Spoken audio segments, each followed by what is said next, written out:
Personal stewardship.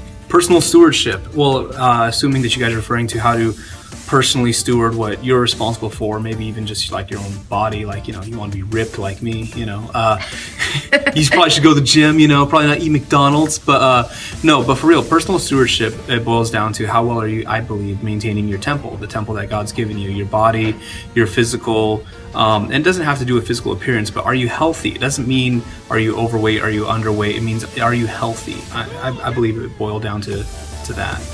When in life did you really press in and make sure you are stewarding yourself?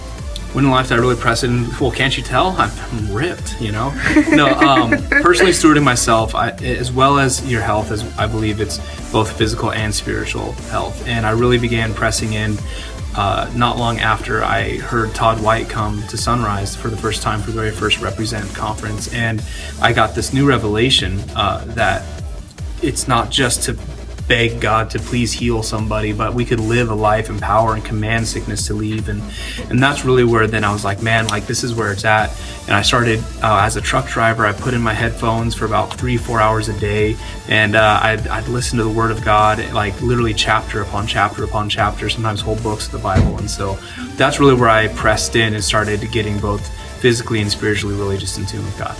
Who has had the most influence in you when it comes to personal stewardship? When it comes to personal stewardship, probably, to be honest, like TBH, Pastor Andre has really pushed me this past year and a half that he's been working at Sunrise as far as stewarding the gifts and talents that God's equipped me with. And so it's really, really intense because he's basically saying, look at all the gifts and talents God's given you.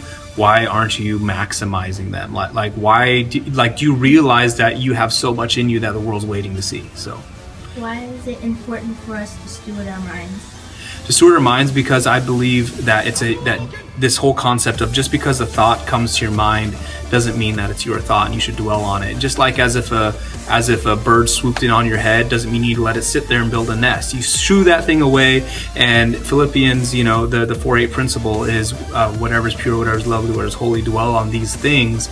And we have to take every thought captive. And if we don't, we just allow our minds to run rampant. It's like I was even telling you young people just a little bit ago, start singing a song, 1-888-778 K&I, and like all these different like advertisements. It buys real estate in your brains. So really guard your thoughts. Just because a thought comes to your mind doesn't mean it's yours and you should dwell on it.